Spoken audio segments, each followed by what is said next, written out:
Sobre esse cenário de uma inflação mais tranquila. Eu converso agora com Caio Megali, economista-chefe da XP.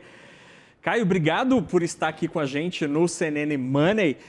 Esta inflação menos agitada é culpa do dólar? Boa tarde, boa noite já. Qual é a tua leitura dos números?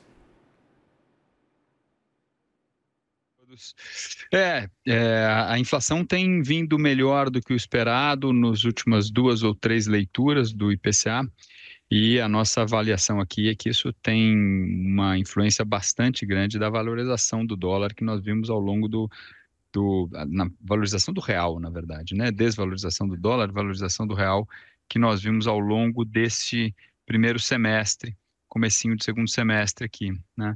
A inflação do Brasil tem um componente bastante importante ou de produtos importados ou de preços que são referenciados em dólar. Gasolina, por exemplo, é um caso. Os índices de preço no atacado, que estão lá dentro dos IGPs da Fundação Getúlio Vargas, eles mostram uma deflação já bem forte, queda de preço. Esses preços no atacado são componentes importados também, eles são muito influenciados pelo câmbio, e normalmente, quando você tem deflação no atacado, a inflação ao consumidor também dá uma boa acalmada. E é isso que a gente está vendo e provavelmente vai continuar vendo nos próximos 2 ou 3 meses. Isso é suficiente para trazer algum tipo de serenidade, de tranquilidade para o Banco Central, por exemplo, cogitar voltar a cortar os juros ainda este ano, ou essa hipótese, com as últimas comunicações do BC, ela está completamente descartada e corte só no ano que vem? Completamente descartadas, acho que não. Acho que tem uma boa chance de cortes esse ano, se a inflação continuar se comportando, se a atividade econômica desacelerar de forma mais clara. Há sinais iniciais assim, de acomodação da atividade, ainda não são muito claros, o mercado de trabalho ainda muito aquecido, e tem, Naka, uma série de estímulos econômicos, né, principalmente ligados a temas fiscais, que vão entrar na economia ao longo do segundo semestre, principalmente no ano que vem, que embaralham um pouco esse cenário. Então, é possível que ele corte se esses estímulos não forem muito, muito intensos, se as contas fiscais derem uma melhorada, se a inflação continuar bem comportada e se a atividade desacelerar. Ou seja, são vários sis. Podem acontecer, né? Mas é mais provável que o BC espere esse primeiro semestre, esse segundo semestre, avalie com a inflação, com os juros em 15%, que é um juros altos, mas a economia está bem, as coisas estão andando bem, então ele não tem pressa, né? Deixa correr bem o barco, vê se a economia se reequilibra para o ano que vem só cortar juros. A nossa projeção é de início de cortes em janeiro. Diante dessa confusão toda que a gente está vendo sobre tarifas, essa série de reuniões que aconteceram hoje, Caio, qual que é a tua leitura sobre como isso pode impactar a atividade e os preços? Isso, de fato, já dá para fazer uma projeção sobre isso? Ou te parece o dia 1º de agosto uma data assim, meio nebulosa ainda e a gente pode ter um adiamento dessas tarifas para o Brasil? Qual a tua leitura sobre isso? Sem dúvida, nebulosa é uma boa palavra, né, Naka? Porque foram em tarifas muito intensas, impostas assim do dia para a noite. O governo americano tinha sinalizado tarifas de 10% ao Brasil lá atrás, então não havia razão econômica para um movimento como esse. Agora, dito isso,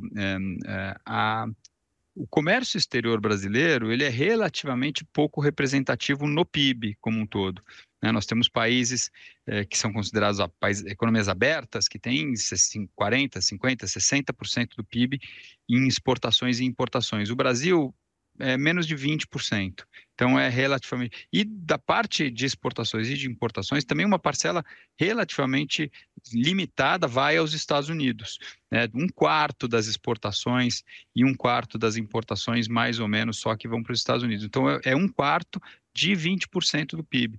Então, ou seja, certamente impacta alguns setores de forma bastante intensa. No caso das exportações para os Estados Unidos, aço, que as tarifas já estão altas há mais tempo, suco de laranja, café, esses produtos todos que aviões, né, que estão, por causa da Embraer, que estão sendo comentados já há bastante tempo. No caso das importações, vai que o Brasil coloca tarifas de importações também para retalhar, aí são produtos mais manufaturados, mas são mais concentrados em algumas empresas e setores do que podem impactar o PIB como um todo. Então, se o Banco Central está olhando para a macroeconomia, está olhando para o PIB, está olhando para a inflação, essas tarifas têm, acho que, um impacto direto macroeconômico, de novo, para algumas empresas, para alguns setores, a Embraer, por exemplo. A Embraer está dizendo que pode ser tal qual foi a Covid para eles, de fato, porque eles importam e exportam muito para os Estados Unidos, mas é um drama mais microeconômico do que macroeconômico. A nossa preocupação maior é se essa incerteza toda, que também respinga para temas políticos e geopolíticos, aí possa afetar preços de ativos e aí deixar a incerteza mais intensa na economia como um todo para o resto do semestre. Então, Megali, se a gente for fazer uma leitura sobre impactos na atividade, em termos amplos, obviamente, você fez essa ressalva de maneira clara e brilhante, né? Há empresas, há setores em que os Estados Unidos são absolutamente importantes e essenciais, mas quando a gente observa o produto como um todo, o impacto não te parece tão expressivo assim. Agora, na formação de preços, o mercado financeiro te parece ser a primeira linha, a primeira camada que pode sentir esta confusão toda. Isso tem força para chegar eventualmente até os preços da economia, afetar a inflação? O impacto primeiro direto é como você falou, são preços de ativos, especialmente câmbio, né? Porque o câmbio afeta, como a gente estava falando ali no início da nossa conversa, né, Naka, bastante a inflação brasileira. Por enquanto, também tem sido limitado o efeito, né? O câmbio está aí perto de entre 5,50 e 5,60. Aumentou a volatilidade, claro, mas não houve uma depreciação muito intensa do câmbio, então eu acho que por enquanto está tudo ok. E os demais preços, é isso, assim, tarifas de importação dos Estados Unidos podem sobrar mais produtos aqui no Brasil. Então pode ser até deflacionário, né? Desinflacionário, trazer preços para baixo.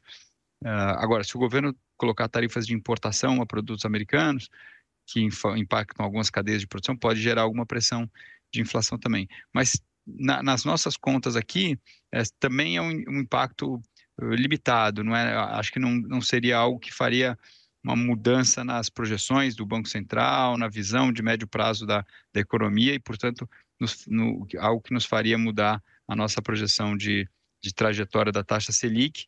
De novo, a menos que a aversão a risco chegue a um ponto que extrapole a economia, vá para a política, vá para a geopolítica, chegue no preço de ativos, aí muda muito a tendência do câmbio, muda muito a tendência de bolsa, juros futuros, e aí pode afetar de alguma forma a decisão do BC. Megali, só para a gente terminar, lá nos Estados Unidos, quando Trump chegou ao poder e anunciou ali no dia da liberdade, lá no dia em que as primeiras tarifas foram anunciadas, foi interessante observar nos indicadores de curto prazo alguma acomodação em alguns setores e alguma aceleração da atividade em outros, né? Por exemplo, quem depende muito de importados acabou acelerando os pedidos, antecipando decisões. Como é que a tua leitura sobre atividade e este impacto de curtíssimo prazo, essa coisa mais comportamental diante desta incerteza para a economia doméstica, te parece algo relevante, digno de nota ou ainda não? Pode acontecer um pouco nesses setores ali mais dependentes de Estados Unidos. A diferença importante ali é que, primeiro, os Estados Unidos colocou tarifas para o mundo inteiro, né? Então era sobre toda a sua pauta de importações, especialmente China, e aí eu reforço China aqui, porque é a China que produz produtos manufaturados mais baratos e exporta para o mundo inteiro.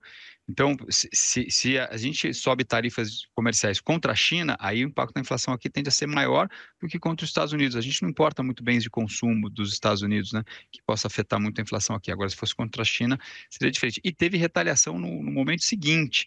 Lembra que teve uma escalada gigante das tarifas dos dois lados, China e Estados Unidos. Aí faz bastante diferença mesmo, né?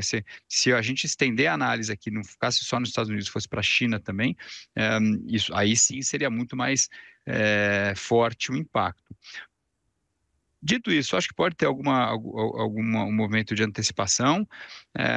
O histórico do Trump também tem sido um histórico de postergar a implementação das medidas, né? Então isso pode acontecer também, ele vai jogando as medidas para frente.